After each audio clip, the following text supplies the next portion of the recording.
मेरा नाम ओपी तिवारी है। मैं यूआरडी एकेडमी बांदा से बात कर रहा हूँ। आज हम महात्मा गांधी की अगली सीरीज प्रारंभ करेंगे जाकर और चंपारण के आगे चलेंगे।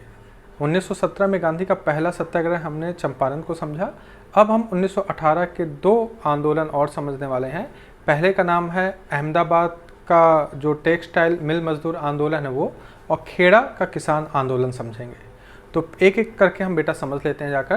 तो पहले हम अहमदाबाद टेक्सटाइल के बारे में बात कर लेते हैं और फिर खेड़ा सत्याग्रह की बात कर लेते हैं। ध्यान रखिएगा कभी आ जाए सीक्वेंसिंग ऑर्डर तो याद रखना, पहले चंपारण है 1917 में, फिर 1918 में अहमदाबाद का टेक्सटाइल है और तीसरा है गांधी का 1918 में खेड़ा सत्याग्रह। ठीक है बेटा, तो हम लोग पहला आंदोलन पढ़ते हैं जाकर के अहमदाबाद का। आज यहाँ पर जब गांधी जी को सफलता मिली चंपारण की, तो उसके बाद 1918 में, क्योंकि गुजरात में ही गांधी का साबरमती आश्रम था, तो वहीं अहमदाबाद में ही एक घटना घटित हो रही थी और गांधी जी ने उस पर भी काफ़ी अच्छा कार्य किया और सफलता अर्जित की। तो वो समझते हैं अच्छे से। यहाँ पर हुआ क्या कि अहमदाबाद में जो मिल मालिक हैं और जो मजदूर हैं उनके बीच एक विवाद उत्पन्न हो गया था। जब भारत में प्लेग फैला था, उस प्लेग से जो बहुत सारे लोग का मृत्यु हो रही थी, तो वहाँ पर यह हुआ कि प्लेग बोनस दिया जाए। तो मिल मालिक क्या करते थे, प्लेग बोनस देते थे मजदूरों को। लेकिन जब प्लेग समाप्त हो गया तो मिल मालिकों ने कहा कि अब हम आपको ये जो बोनस देते हैं इसको हम समाप्त करना चाहते हैं। मजदूरों ने कहा कि नहीं, प्लेग बोनस समाप्त मत करिए, और तर्क दिया कि प्रथम विश्व युद्ध जो 1914 से 1918 के बीच हुआ था, प्रथम विश्व युद्ध चल रहा है और इस युद्ध में वस्तुओं के दाम बहुत बढ़ गए हैं, यानी कि महंगाई बढ़ गई है, और ये जो बोनस आप दे रहे हैं ये बोनस भी इस महंगाई के एवज में, या कहा जाए कि महंगाई इतनी ज़्यादा है कि बोनस भी काम नहीं करता है, तो आप ये बोनस समाप्त मत करिए। ये विवाद बढ़ रहा था इस प्रकार से, यानी कि मिल मालिक और मजदूरों के बीच प्लेग बोनस को लेकर के विवाद बढ़ता चला जा रहा था। वहाँ पर जो कलेक्टर थे तो उन्होंने सोचा कि कहीं विवाद ज़्यादा ना बढ़ जाए, तो उन्होंने कहा कि गांधी जी आप आइए, आप समझाइए दोनों को, और कहीं ना कहीं एक देखिए एक बीच का कोई रास्ता निकल सके तो निकालिए जा करके। गांधी जी ने कहा, मिल मालिकों मजदूरों से दोनों से बात की जा करके, और मिल मालिकों से कहा कि आप जो मजदूर हैं इनका प्रयोग बोनस जो है ये बंद मत करिए, ये देते रहिए जा करके। और उन्होंने कहा कि ऐसा करते हैं कि इसके लिए एक हम प्राधिकरण अलग से बना देते हैं, जो निर्णय प्राधिकरण करेगा उसी बात पर हम लोग दोनों लोग मान लेंगे, मतलब मिल मालिक भी मान लेंगे, मजदूर भी मान लेंगे। लेकिन पहले तो प्राधिकरण के लिए दोनों लोग तैयार हो गए, लेकिन बाद में मिल मालिकों ने प्राधिकरण के फैसले को मानने से इनकार कर दिया। यहाँ पर आगे और भी घटना घटित हुई, तो यहाँ पर मिल मालिकों ने कहा कि हम 20% बोनस, प्लेग बोनस मजदूरों को देंगे, और जिन मजदूरों को ये स्वीकार नहीं है वो काम पर मत आए।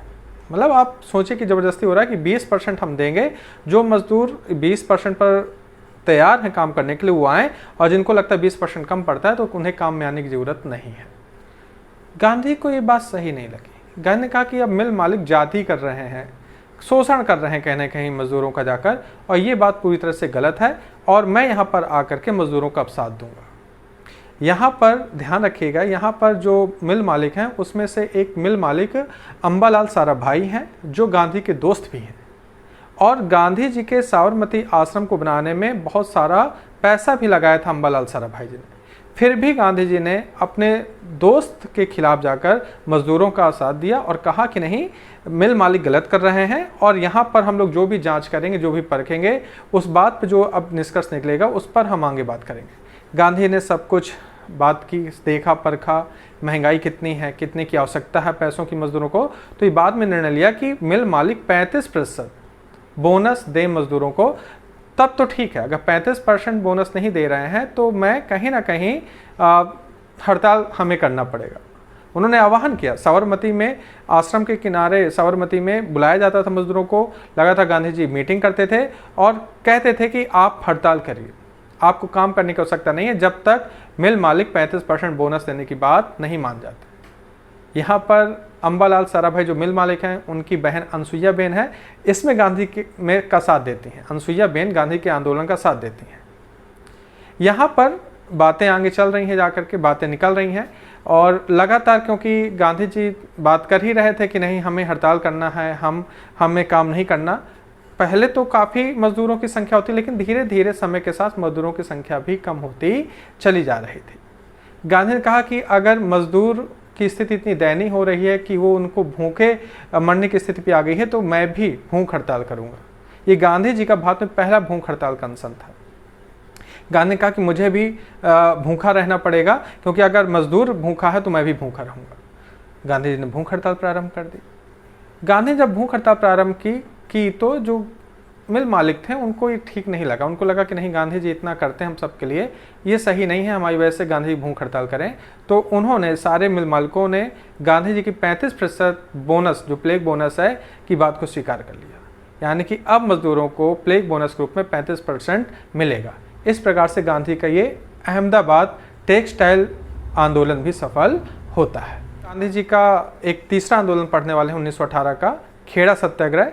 और खेड़ा सत्याग्रह की अगर हम बात करें गांधी जी के, तो उस बात को भी हम समझते हैं जाकर कि जब गुजरात में अकाल पड़ा, सूखा पड़ा जाकर, तो यहाँ पर जो प्रथम विश्व युद्ध भी चल रहा था, 1914 से 1918 के बीच युद्ध भी चल रहा था।